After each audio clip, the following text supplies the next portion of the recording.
Pelo sinal da Santa Cruz do Deus, nosso Senhor, dos nossos inimigos, do Pai, do Filho e do Espírito Santo. Amém. Meus irmãos, louvado seja nosso Senhor Jesus Cristo.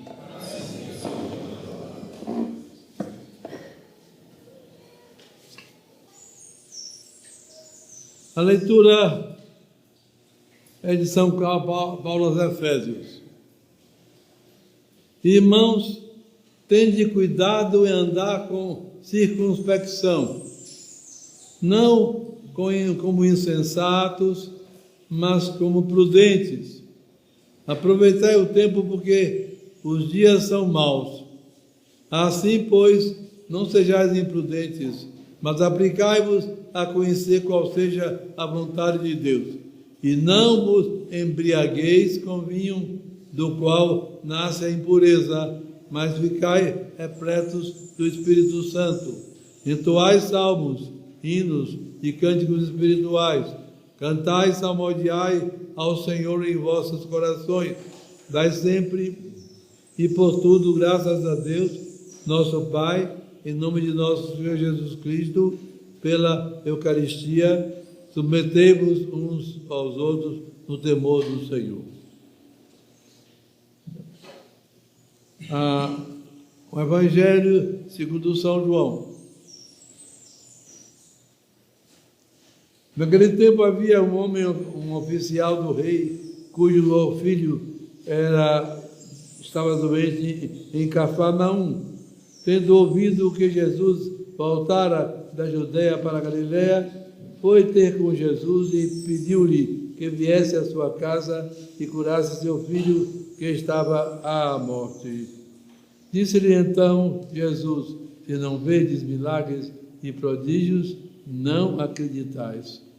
O oficial do rei respondeu: Senhor, vinde antes que meu filho morra. Disse-lhe Jesus: vai, teu filho vive. Acreditou o homem na palavra de Jesus e partiu. Quando ele já ia para casa, vieram-lhe ao encontro seus criados e deram-lhe a notícia de que seu filho vivia. Perguntou-lhes então a hora em que o doente se achara melhor. Responderam-lhe: ontem, pela 7ª hora, a febre o deixou. Reconheceu logo o pai ter sido aquela a mesma hora em que Jesus lhe dissera: teu filho vive. E ele acreditou, e toda a sua família.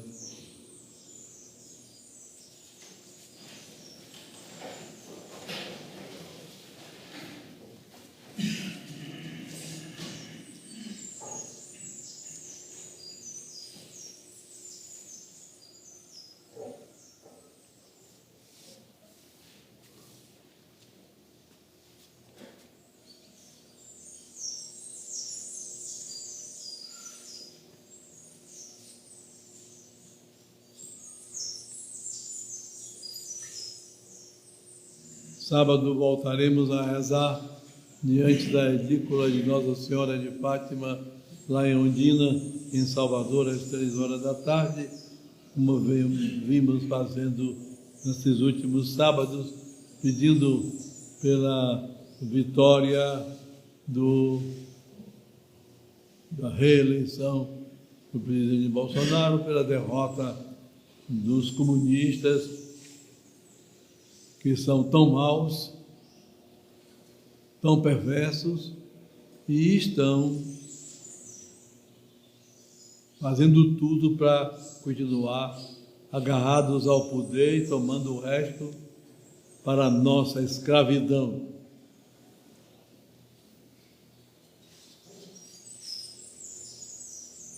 Recomendo que se reze, que se faça alguma penitência também durante essa semana, algum dia, se reze o rosário todos os dias, empenhados nessa vitória, para bem do Brasil e para bem do mundo.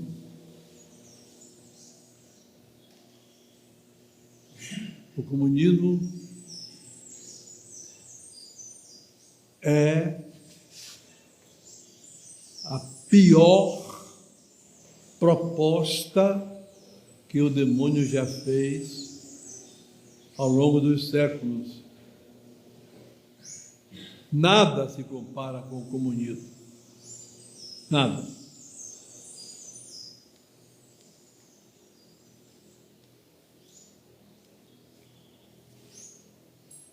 Há muito tempo, quando o infeliz ladrão, candidato aí, falso candidato sem direito nenhum à presidência da República, se candidatou pela primeira vez, eu era pároco na paróquia de Santana do Rio Vermelho, em Salvador.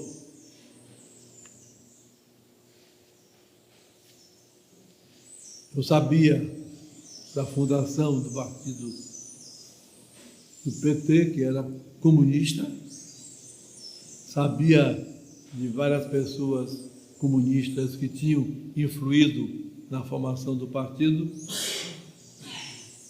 e por isso prevenia o povo: quem votar em Lula comete pecado mortal.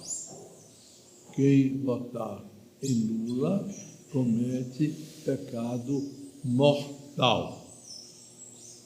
E eu não sabia que ele era ladrão. Me vi depois outros defeitos graves, mas que era comunista, sabia.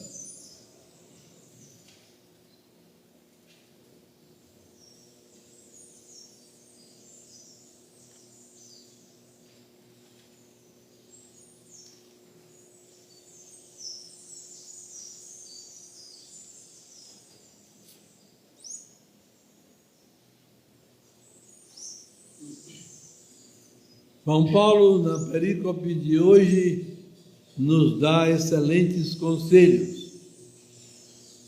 Irmãos, tende cuidado em andar com circunspecção, andar com prudência.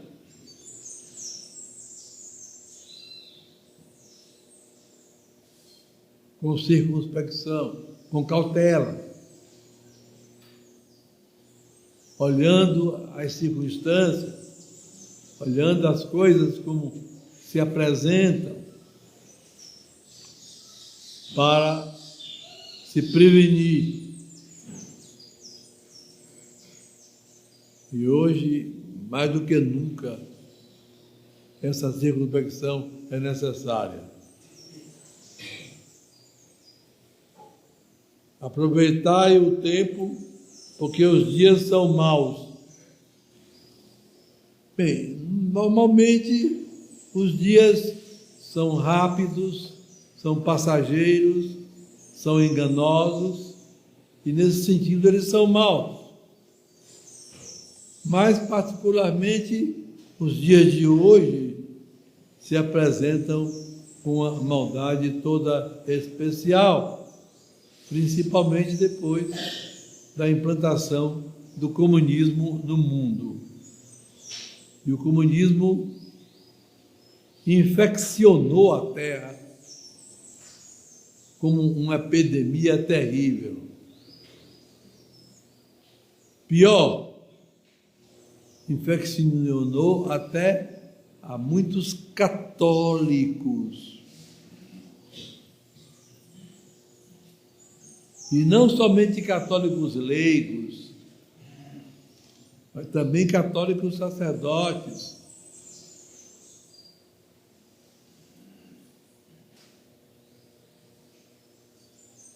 Quando eu era seminarista, com 11 anos de idade, tomava conta do seminário os padres lazaristas, e apareceu um padre mineiro, muito branco, vermelho,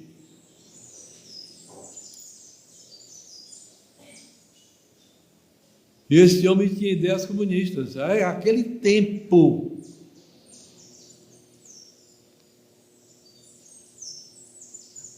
o salão da refeição, o refeitório era grande. Havia a mesa dos padres, depois a mesa dos seminaristas de teologia e filosofia, e depois a mesa dos mais novos, onde eu estava. E eu soube depois que esse padre Francisco Lage Pessoa, soltou uma frase de sabor comunista na mesa.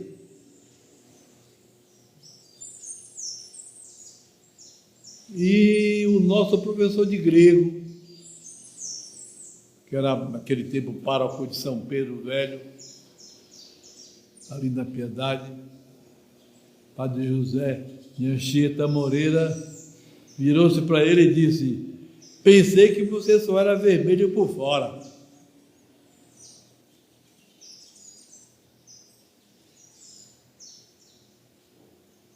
O Padre Anchieta cortou cerne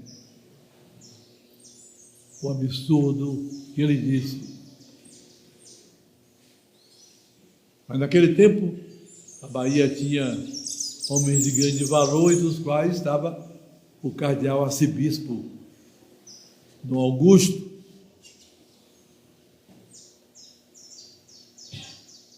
E estando esse padre Lage mancomunado com mais dois outros,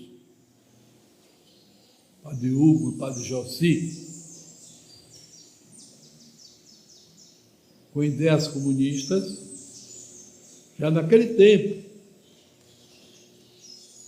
muito antes do PT aparecer, alguém foi denunciar isso a Dom Augusto, ao arcebispo. Dom Augusto apurou e mandou dizer ao superior dos lazaristas: dou 24 horas para esses 3 padres estarem fora da Bahia.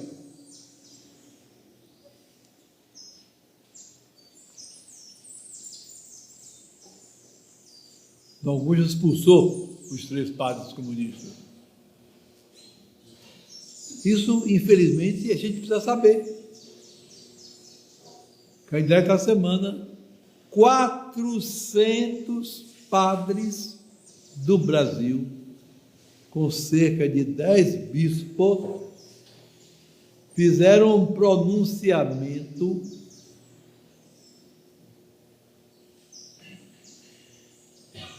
sem dizer os nomes, mas claramente a favor do presidente, do candidato ladrão comunista, e contra o atual presidente, que é um homem de outra linha. Aí esta semana. E no dia 12 todos viram o escândalo que foi. Católicos do Rio de Janeiro querendo rezar o rosário com o presidente lá em Aparecida, no dia da Nossa Senhora Aparecida, e o bispo com os padres de lá mandaram repicar os sinos da antiga catedral, que são poderosos, tão alto para não deixar rezar o rosário na praça pública. São coisas incríveis de se ouvir.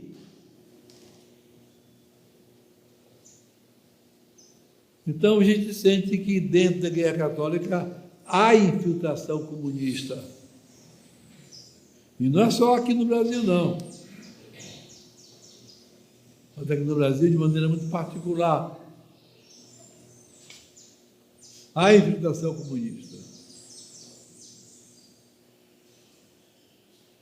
É preciso, então, a gente multiplicar as orações a Nossa Senhora de Fátima nos socorrer.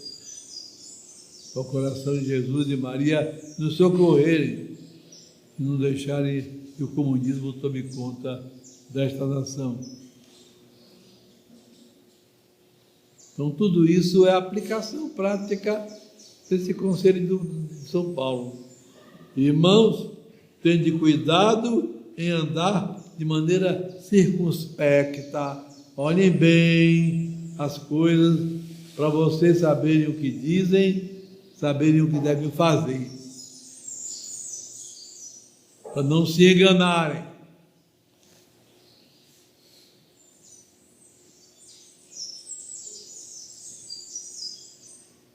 Aproveitai o tempo porque os dias são maus. Aproveite para o bem o tempo, porque os dias de hoje são muito, particularmente maus. Muito maus. Tudo ajuda à perdição. Olhem, por exemplo, o mal que a moda faz. O modo como a pessoa vê as mulheres na rua. Muitas delas não se vestem para sair. Enfeitam a nudez, só isso. Enfeitam a nudez e vão para a rua assim, provocar o pecado. Então, hoje, de modo muito particular, os dias são maus. Todo mundo tem um celular. Quanta coisa ruim o celular apresenta. Claro que a pessoa pode ter cuidado e não ver nunca essas coisas. Pode sim.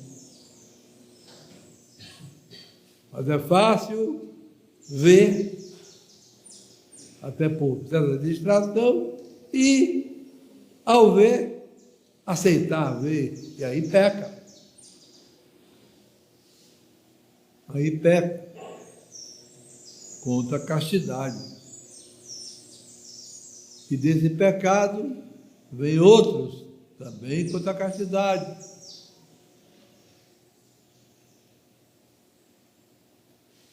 E outras coisas mais.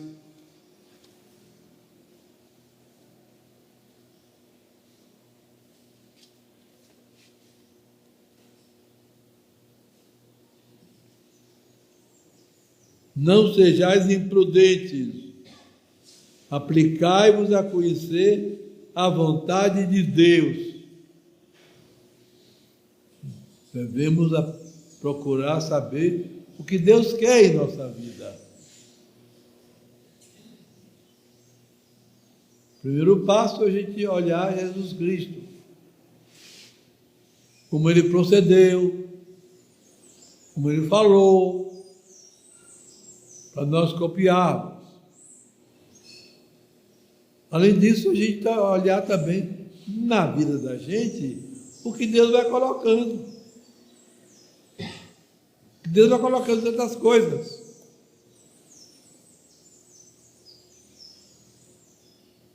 Uma delas, preciosa, da qual muitas vezes nós temos medo, é a dor. É a dor. A dor moral, a dor física, a doença grave.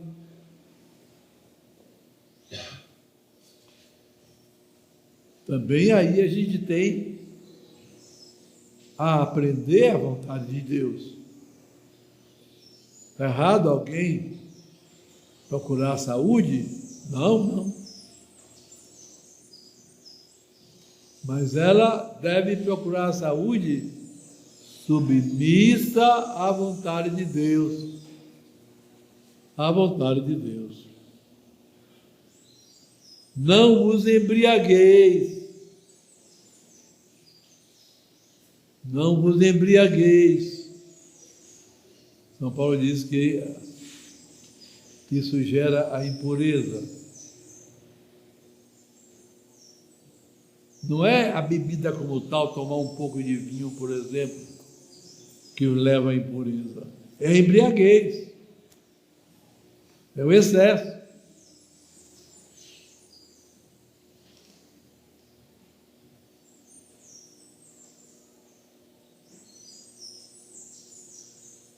Dai sempre por tudo graças a Deus, nosso Pai, em nome de nosso Senhor Jesus Cristo.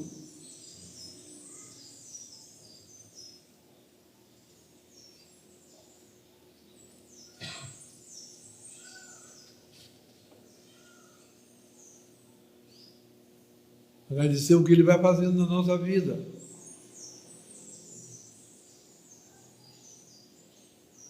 O que Ele vai fazendo na nossa vida.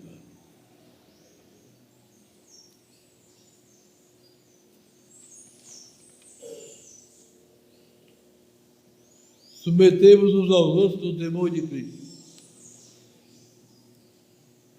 Não querer ser o Senhor de tudo, mandando nos outros. Mas uma vida mais de harmonia, não é? Embora, evidentemente, exista hierarquia. Numa família, o chefe é o pai de família é o chefe.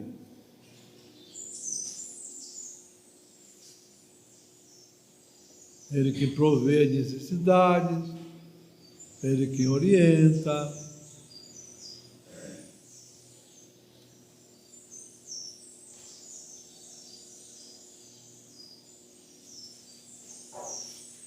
Pode ser ele que puna. Ele que guia para Deus a sua família.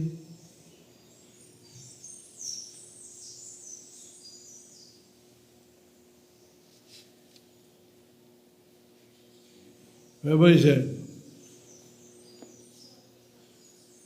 Na sua vida pública, Jesus começou pregando principalmente em Jerusalém, onde fez milagres, etc.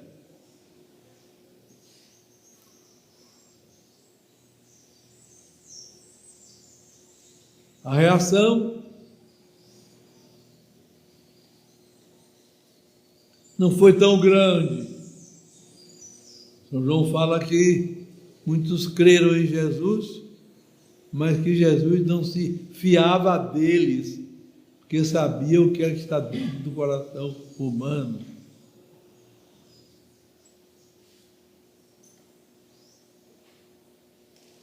Depois Nosso Senhor voltou para a Galiléia,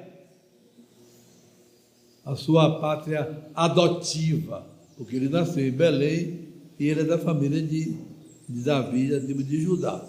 Então ele não é galileu, ele é judeu. Jesus volta para a Galiléia passando pela Samaria. Uma passagem curta, mas rica, não é? Ele passa por Sicar, onde ele faz um milagre pessoal com relação a uma mulher que vai buscar água ao poço de Jacó e fica a pedido do povo cerca de 2 dias pregando, e a reação dos samaritanos que viviam afastados, não é? Que eram detestados pelos judeus, é bem maior, bem melhor. Eles creem em Jesus Cristo. Creem. Quando a mulher vê o que Jesus faz, vai dizer aos seus vizinhos, conterrâneos: veio um homem que me revelou as coisas secretas da minha vida. Não será ele o Messias? É interessante. Ela percebe e eles creem. crê que Jesus Cristo é o Salvador.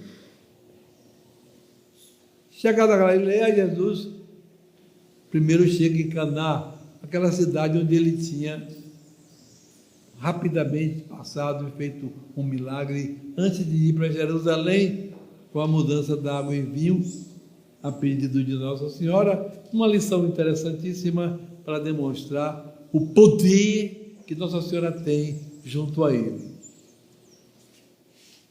A história demonstra ali que Jesus tinha planejado todas as etapas, inclusive para fazer milagres, e Nossa Senhora quer um milagre antes do dia determinado por ele. E não só ela quer, ela consegue. A água é mudada em vinho excelente para atender as necessidades daquele casal que estavam sem ter o que oferecer a um número muito grande de convidados que tinham chegado. Está ela em Caná, agora voltando de Jerusalém via Samaria, quando já ele vinha, um oficial, um auxiliar importante de recursos de Herodes, que mora em Cafarnaum, sabe que ele está vindo, o filho cai doente, o Evangelho diz que ele estava com uma febre. Jesus curou umas 20 doenças pelos atos do Evangelho. Uma delas é a chamada febre naquele tempo. O médico grego Galeno classificava a febre, não se conheciam os micróbios, não é? Então classifica a febre em febre pequena e febre alta. Assim a sogra de São Pedro está com febre, Jesus cura, exatamente com uma infecção, talvez um paludismo, malária, ali na beira do lago, e fica boa o milagre de Jesus. Mas também acontece com esse rapaz, filho desse oficial, a doente, e o sintoma é febre. E ele então vai a Caná, onde Jesus está. Cafarnaum fica embaixo, ao nível do lago. Caná fica acima 700 metros de altura, bem acima. A distância entre Cafarnaum e Caná é de 33 quilômetros. Então, 33 quilômetros de subida, a cavalo ou a pé, que não pudesse, não é? E assim vai ele atrás de Jesus. Sabe das notícias, talvez saiba da notícia da mudança da água em vinho, dos milagres que Jesus tinha feito em Jerusalém. E então, que é o milagre de Jesus. Mas não tem uma compreensão adequada ainda de quem é Jesus. E ele pensa que Jesus só vai curar ali, juntinho, chegar do doente e curar. Então quer que Jesus desça até Cafarnaum para curar o filho.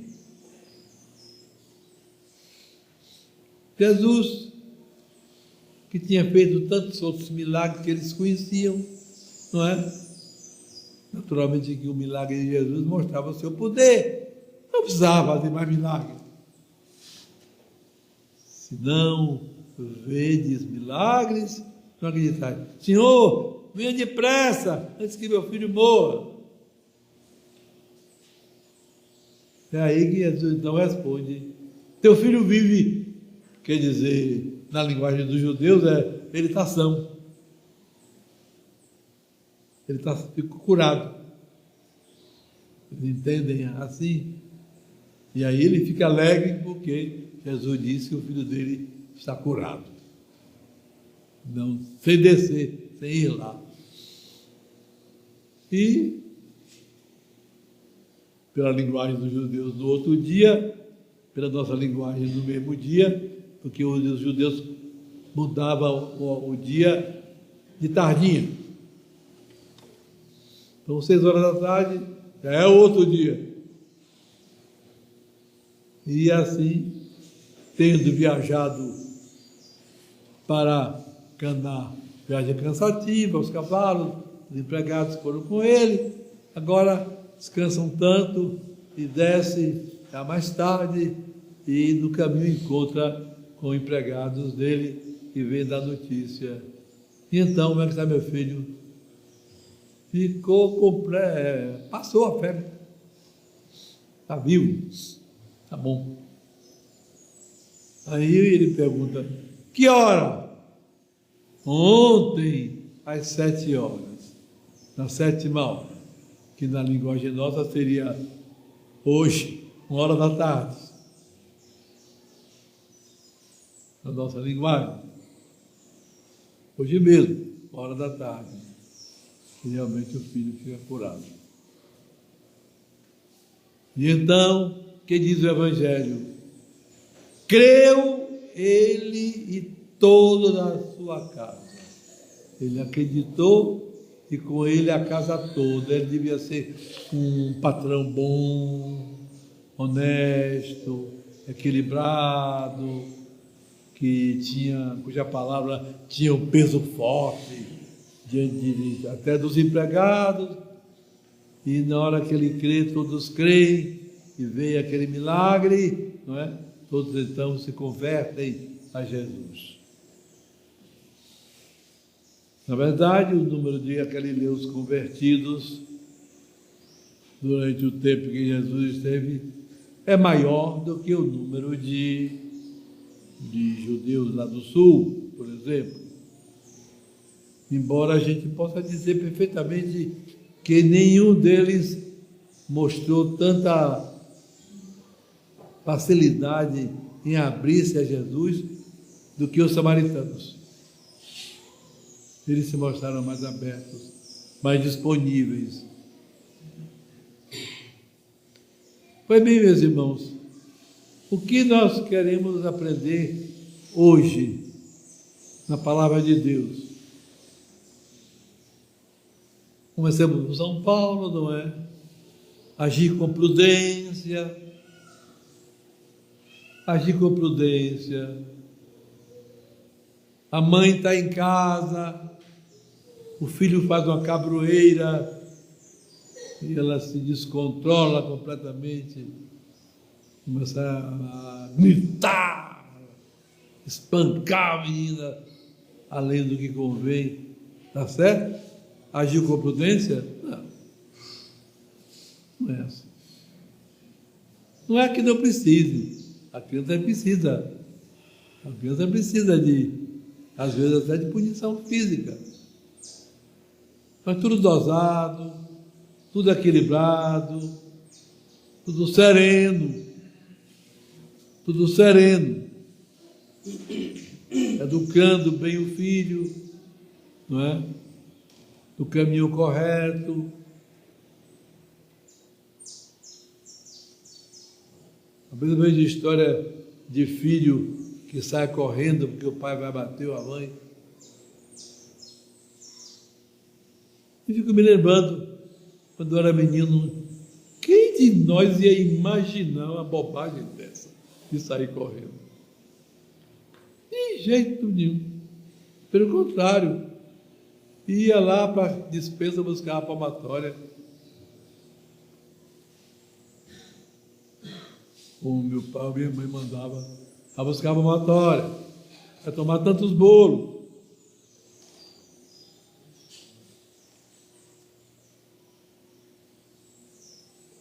Porque a educação começa em casa. não é? Educação básica é pai e mãe que dão desde cedo.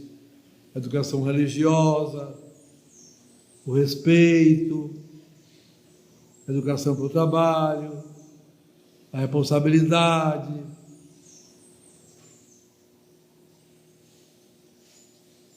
A vida do católico é assim. A vida do católico é assim. Ele se priva de certas coisas. Ele não vai para certos ambientes.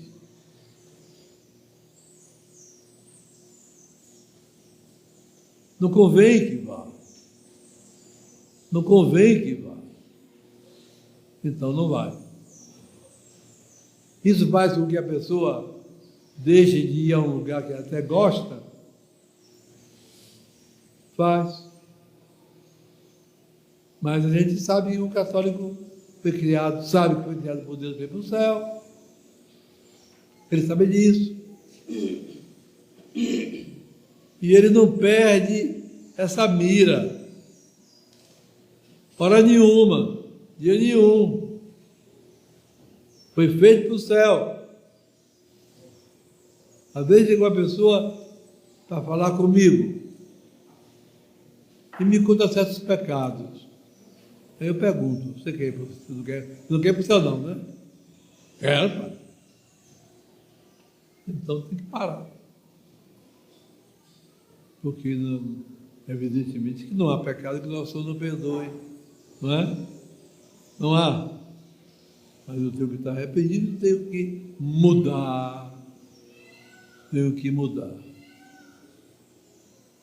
É necessário que eu mude.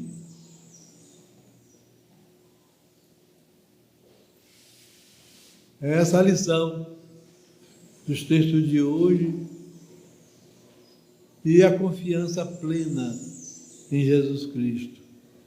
A aceitação do que Deus está fazendo na nossa vida. Por que Deus mandou aquela doença? Eu devo perguntar isso a Deus?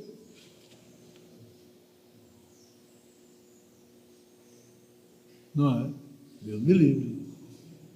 Deus me livre dessa ousadia. Não vou perguntar isso a Ele. Devo confiar nele e me preparar para a vida eterna.